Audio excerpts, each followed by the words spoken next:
कल कहानी की शुरुआत होती है बेहद रेगिस्तान, दूर दूर तक किसी का नामो निशान नहीं है। इस बीच हम यूनुस नाम के आदमी को देखते हैं जो बहुत ही जल्दी में है। वो बार बार पीछे भी देख रहा है, शायद उसका कोई पीछे कर रहा है, शायद उसे किसी बात की फिक्र है। इसीलिए वो अपनी कार को एक पहाड़ के नीचे रोकता है और फौरन एक बैग को लेकर ऊपर उसी पहाड़ पर चढ़ना शुरू करता है, जहाँ वो एक कुल्हाड़ी से गड्ढा खोदकर उसी में वो बैग डाल देता है। यहाँ हम उस बैग की हल्की सी झलक देख पाते हैं, शायद उसमें डॉलर थे, लेकिन कंफर्म बता नहीं सकते। खैर वो उसको वहीं गाड़ कर नीचे उतर आता है और कार को लेकर जाने लगता है, पर इतने में वहां पर पुलिस आ जाती है जो उसे बहुत देर से फॉलो कर रही थी। दरअसल दोस्तों उसने बैंक को लूटा था, इसीलिए उसे पुलिस अपने साथ ले जाती है और 3 साल की सजा सुनाई जाती है।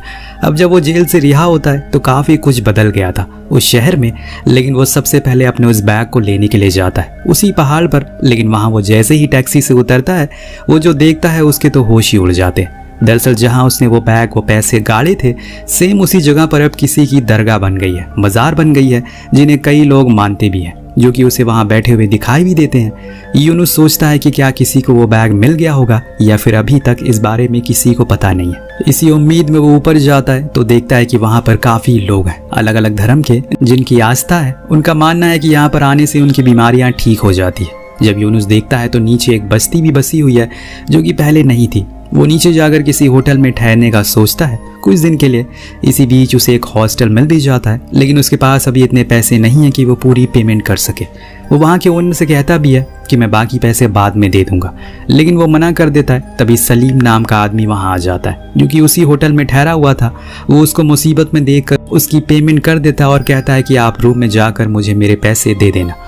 वो हाँ करता है और फिर अपने रूम कीज लेकर रूम पर चला जाता है। लेकिन तभी उसे फिर से सलीम मिलता है जो उसे पूछता है कि क्या आपको कोई बीमारी है। यूनुस फ्रस्ट्रेशन में कहता है कि आप मुझसे इतने सवाल क्यों कर रहे हो। तो वो कहता है कि मुझे लगा कि आप यहाँ पर इलाज करवाने के लिए आए। तो यूनुस कहता है कि ऐसा कुछ नहीं है, मैं एकदम ठीक हूँ, असल में मैं कुछ ढूंढ रहा हूँ। जो सुनकर वो कहता है कि ओह, मुझे तो पता ही नहीं था कि आप वैज्ञानिक हैं। जो सुनकर वो उसकी हाँ में हाँ मिला देता है फिलहाल के लिए। दूसरी तरफ हम बाप और बेटे को देखते हैं जो कि इसी टाउन में रहकर खेती का काम करते हैं। हसन अपने पिता सलमान के पास आकर उनसे कहता है कि चलिए खाना खा लेते हैं। तभी उनकी नज़र बैग पर पड़ती है, जिसे देखकर वो पूछते हैं कि ये कहाँ से मिला तुम्हें।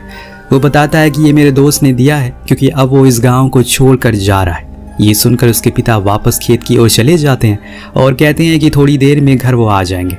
इसके बाद हम उसी पहाड़ के नीचे एक और टैक्सी को रुकते हुए देखते हैं, जिसमें से एक कलाम नाम का आदमी बाहर आता है। वो भी उस मज़ार को देखने लगता है, जिसके बाद उस गांव की ओर चला जाता है और एक क्लिनिक के बाहर रुकता है क्योंकि वो एक डॉक्टर है और उसकी गवर्नमेंट पोस्टिंग यहीं पर हुई है।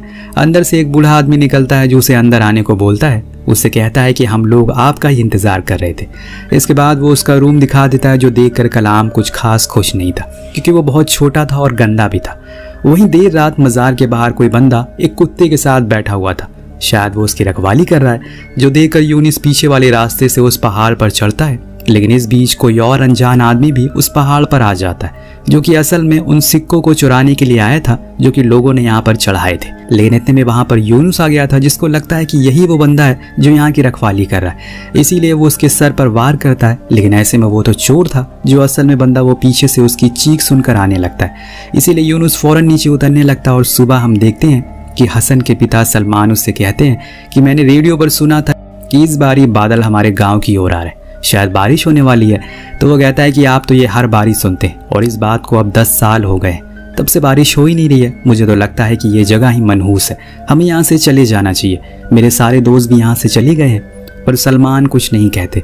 उधर मज़ार की रखवाली करने वाला आदमी अजीज अपने बेटे को उसके काम पर भेज देता है क्योंकि अब उसका काम खत्म हो चुका है। वहीं यूनुस जो कि एक नाई की दुकान पर जाता है, जहां पर उसे सलीम दिख जाता है, वही आदमी जिसने उसको होटल के पैसे दिए थे, जो उसे देखकर वहीं बैठे हुए लोगों को बताता है कि ये वैज्ञानिक है, यहाँ पर कुछ ढूंढने के लिए आए हैं। जो सुनकर सैलून वाला बोलता है पहले आप आ जाइए क्योंकि आप तो ज़्यादा बिजी होंगे। देन वो बात करते करते उसके बाल काटना शुरू करता है। इतने में वहाँ पर अजीज आ जाता है, उस मज़ार का रखवाला, जिसे देखकर सलीम कहता है कि तुम तो हमारे हीरो। जिसे सुनकर वो नाई बोलता है अच्छा बताओ तो वहाँ हुआ क्या था। तो अजीज पूरी कहानी बताना शुरू करता है, जिसमें आधी सच्ची तो आधी झूठी होती है। लेकिन वो इतना ज़रूर कहता है कि उसके साथ एक और आदमी था जो कि पहाड़ से नीचे उतर गया, लेकिन मैं उसे पकड़ नहीं पाया। जो आदमी पैसे चुरा रहा है उसको मैंने बहुत मारा, जो सुनकर सभी उसकी तारीफ करते हैं। इस बीच यूनुस बाहर आकर किसी को कॉल करके कहता है कि तुम यहाँ पर आ जाओ, मुझे तुम्हारी ज़रूरत है। वहाँ कलाम आज तैयार होकर क्लिनिक पर बैठ जाता है क्योंकि आज उसका पहला दिन है। यहाँ पर कुछ ही देर में उसकी पहली पेशेंट भी आती है जो उसको देखकर मुस्कुराती रहती है। तब कलाम उनसे पूछता है कि आपको क्या हुआ है। वो बताती है कि उनके सर में दर्द है पिछले 20 सालों से, जिसके लिए वो बूढ़ा आदमी जो कि उसका असिस्टेंट है वो उन्हें एक पीले कलर की टैबलेट देता है और जाने को कहता है।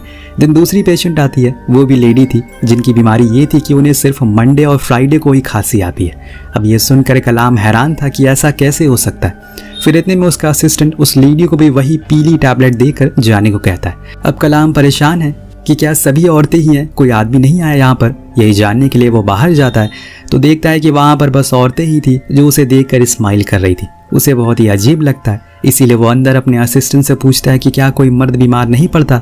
तब वो बताता है कि जो भी बीमार होते हैं वो उस मज़ार पर जाकर ठीक हो जाते हैं। ये सारी औरतें बस यहाँ पर टाइम पास करने के लिए आई हैं क्योंकि अभी यहाँ पर कोई भी डॉक्टर नहीं आया आपसे पहले। ये सुनकर कलाम का सर घूम जाता और उसे बहुत ही गुस्सा आता है क्योंकि वो तो अपनी प्रैक्टिस के लिए यहाँ पर आया था ताकि वो एक अच्छा डॉक्टर बने, लेकिन यहाँ तो उसके साथ मोह मोह हो गया। अब उसे कुछ समझ नहीं आ रहा। इसके बाद हम हसन को देखते हैं जो अपने पिता से कहता है कि मुझे यहाँ पर नहीं रहना, मेरा दम घुटता है। तो वो कहते हैं कि ठीक है चले जाओ, लेकिन याद रखना कि तुम अपनी ज़मीन को धोखा दे रहे हो। तो हसन बोलता है कि आप भी चलो, लेकिन सलमान अपना मुंह फेर लेता है, यानी कि वो उसकी ना है। अब एक रात हम फिर से यूनुस को देखते हैं, उसका दोस्त भी यहाँ आ गया है। दोनों आज पूरे प्लान के साथ आए हुए हैं उस बैग को निकालने के लिए क्योंकि अब बहुत दिन हो गए। लेकिन यूनुस देखता है कि उसका दोस्त पहले ही चढ़ाई कर रहा है उस पहाड़ पर, इसीलिए वो उसे कॉल करके कहता है कि अभी मत चलो। पर वो बताता है कि मैं तो अभी भी वहीं बैठा हूँ जहाँ तुमने बोला था, यानी कि दोस्तों वो कोई और इंसान है। और इसी बीच अजीज टॉयलेट के लिए चला जाता है तो यूनुस जाकर उसकी रोटी को बदल देता है और खुद की बेहोशी वाली रोटी वहां रख देता है और नीचे आ जाता है। इतने में वो दूसरा आदमी भी ऊपर चढ़ जाता है और उस मज़ार के बोट को चुरा लेता है। जब अजीज वापस लौटता है तो देखता है कि वहां पर बोट की चोरी हो गई है, इसीलिए वो तुरंत पुलिस को कॉल कर देता है, जो कि यूनुस देख लेता है और अपने दोस्त को यह प्लान कैंसिल करने को कहता है क्योंकि उसने पुलिस को कॉल कर दिया है। अब इसके बाद अजीज उस रोटी को खाना शुरू करता है और खुद के कुत्ते को भी खिलाता है, जिसके कुछ देर बाद दोनों ही बेहोश हो जाते हैं। उधर हम कलाम को देखते हैं जो कि टीवी पर एक ही चैनल को देखते देखते बोर हो गया है, इसीलिए वो अपने असिस्टेंट के पास जाता है जिसने काले कपड़े पहन रखे। जो देखकर वो पूछता है कि तुम ये काले कपड़े क्यों पहन रखे। तब वो उसे अंदर आने को कहता है जहाँ कलाम उस मज़ार का बोर्ड उसके बेड पर देखता है, जिससे वो समझ जाता है कि असल में पुलिस किस लिए आई थी। लेकिन वो उसे भरोसा दिलाता है कि वो किसी को कुछ नहीं बताएगा। तब उसका असिस्टेंट कहता है कि मैं अपनी ज़िंदगी से बोर हो गया हूँ, इसीलिए मैं आज टेस्ट करने चला गया। जो गार्ड वहाँ पर है वो कितना सतर्क बैठा, लेकिन वो तो एक बूढ़े आदमी से भी हार गया। जो सुनकर कलाम हंसने लगता है और खुद ही मन सोचता है कि यार वो कहाँ आ गया, किस जगह पर सरकार ने उसे भेज दिया। वेल अगले दिन अब जब अजीज शेविंग के लिए जाता है तो सभी बंदे उसकी ओर पिछली बारी जितनी खुशी से देख रहे थे इस बारी उतने ही गुस्से से देखते हैं। उधर सलमान अपने एक दोस्त को लेकर खेत में जाता है और कहता है कि उन्हें अब गॉड से प्रे करना होगा, तभी यहाँ पर बारिश होगी, क्योंकि वो हमसे किसी बात पर बहुत नाराज है। इधर जब यूनुस का पार्टनर सैले ऊपर मज़ार पर जाता है तो देखता है कि वहाँ पर एक औरत अपनी माँ के पैरों में उसी सिक्के वाले बाउल का पानी लगा रही है, जिससे वो फिर से चलना शुरू कर दे। ये देखकर सैले को लगता है कि जरूर ये कोई चमत्कारी मज़ार होगी, तभी लोग इसे इतना मानते हैं। वापस आकर यूनुस सैले से कहता है कि हमें कुछ करना होगा वरना बहुत देर हो जाएगी। तब सैले पूछता है कि क्या ये सच है कि तुमने वहीं पर वो पैसे गाड़े थे, क्योंकि लोगों का मानना है कि वहां पर किसी सेंट की कब्र है और उन्होंने चमत्कार होते हुए भी देखा है। तो वो कहता है कि ऐसा कुछ नहीं है, वहाँ कोई चमत्कार नहीं होता, ये सब लोगों की खुद की बनाई हुई कहानियां हैं। वहाँ बस मेरा पैसा है, हमें बस उस अजीज और उसके कुत्ते का कुछ करना होगा। तब सैले कहता है कि क्यों ना हम उन दोनों को मार दे। तो यूनुस कहता है कि जिससे कि पुलिस हमें सबसे पहले आकर पकड़ लेगी, जैसे हमारा रिकॉर्ड है, ये सबसे बड़ी बेवकूफ़ी होगी, हमें दिमाग से काम लेना होगा। लेकिन अगले दिन सैले जब अपनी कार में होता है तो देखता है कि वहाँ पर अजीज का बेटा अपनी बकरियों को चला रहा है, उसके पीछे पीछे उसका कुत्ता भी है, इसीलिए वो बिना देरी किए उसके ऊपर कार को चढ़ा देता है। अब पूरा गांव ये खबर सुनकर दुखी हो जाता है और अजीज के पास उस कुत्ते को लेकर आता है, जो देखकर वो बहुत ज़्यादा गुस्से में आ जाता है और अपने बेटे को एक ज़ोरदार थप्पड़ मारता है। लेकिन सब लोग कहते हैं कि इसमें इसकी कोई गलती नहीं है, एक कार इसके ऊपर चढ़ गई। इतने में एक आदमी कहता है कि हमें इसको क्लिनिक लेकर जाना चाहिए, इसलिए सब कलाम के पास पहुँचते हैं, जो उसका इलाज करना शुरू करता है। जब यूनुस को पता चलता है तो सैले को वो बहुत सुनाता है और कहता है कि तुमने ये बहुत गलत किया। अब पूरा गांव अलर्ट हो जाएगा क्योंकि पहले ही 2 बार मजार में चोरी हो चुकी है। तो वो सैले कहता है कि मैं उस कार को छुपा दिया है, किसी ने भी मुझे ऐसा करते हुए नहीं देखा, इसीलिए तुम टेंशन मत लो। दूसरी ओर क्लिनिक में कलाम अजीज को बुलाकर बताता है कि मैंने इसकी जान बचा ली है, लेकिन इसके सिर्फ 2 ही दांत बचे हुए, इसीलिए अब इसको कोई भी कड़ी चीज मत खिलाना, इसको थोड़ा आराम करने देना। अजीज हाँ कहता और फिर उसको लेकर वहां से घर आ जाता। सीन कट होता और हम हसन को देखते जो अपने पिता के साथ खेत में बैठा था। तभी उसके सामने से सलमान का एक पुराना दोस्त इस गांव को छोड़कर जा रहा है। हसन उनसे मिलने जाता है, लेकिन सलमान अपनी नजरें फेर लेता है क्योंकि उसे ये नहीं पसंद कि कोई भी इस गांव को छोड़कर जाए। उनके जाने के बाद वो अपने बेटे से कहता है पहले यहाँ पर बारिश होती थी, लेकिन जब से उस सेंट की कब्र मिली है मानो पूरे गांव में मनहूसियत फैल गई है। जो सुनकर हसन कहता है कि आप अपनी गलती किसी और पर थोप नहीं सकते। उधर रात में फिर से यूनुस और सैले दोनों ही मजार पर जाने की तैयारी में लग जाते हैं। इतने में वो देखते हैं कि जो उस दिन मजार पर एक लेडी अपने पैरों को पानी से धुल रही थी, वो आज खुद ही व्हील चेयर पकड़कर चल रही है, जो देखकर सैले सबसे ज्यादा हैरान था। लेकिन उन्हें देर हो रही थी, इसीलिए वो निकल पड़ते हैं और देखते हैं कि आज अजीज अकेले है। लेकिन आज सैले कहता है कि उसे कुछ ठीक नहीं लग रहा है, उन्हें कल आना चाहिए।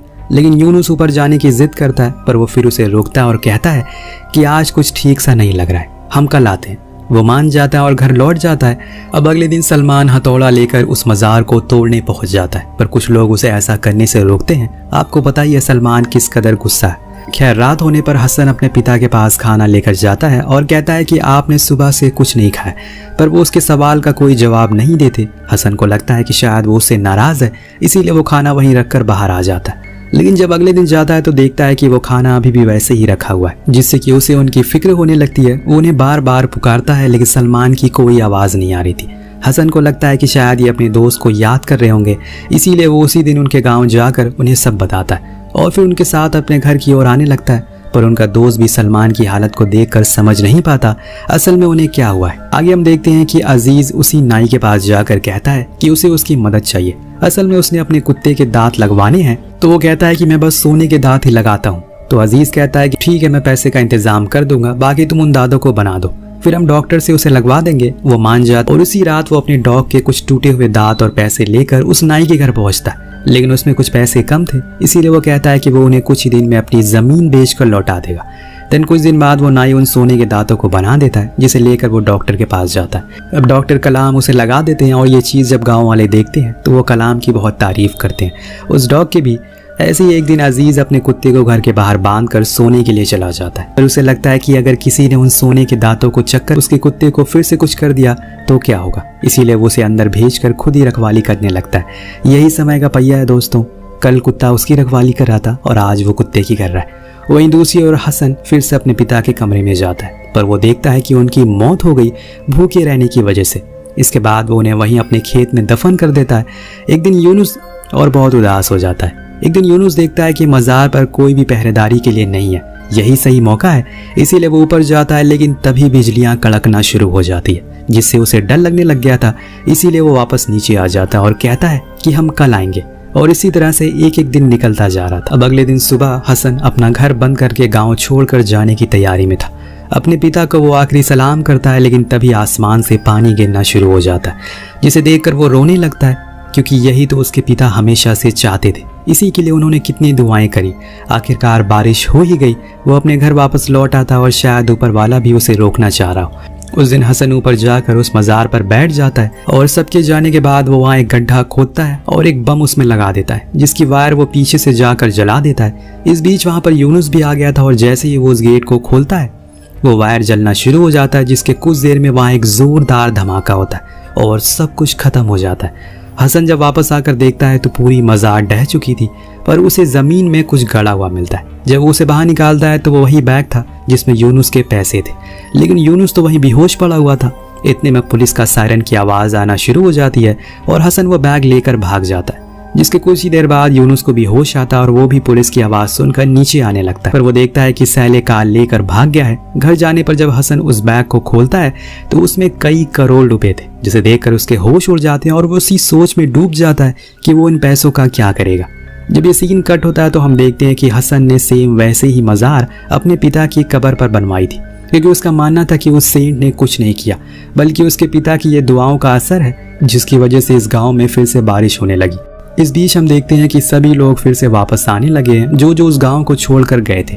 अब आप सोच रहे होंगे कि आखिर इस कहानी में था क्या, ये कहानी हमें क्या बताने की कोशिश कर रही थी। ये कहानी हमें यही बताने की कोशिश कर रही है कि ज़्यादा अंधविश्वास आपको अंधा बना सकता है और ज़्यादा लालच आपको जानवर। इसीलिए अंधविश्वास लोगों से बचिए। आपको कहानी कैसी लगी नीचे कमेंट करके ज़रूर बताएगा। मिलते हैं अगले वीडियो में। Thank you so much watching. Peace out.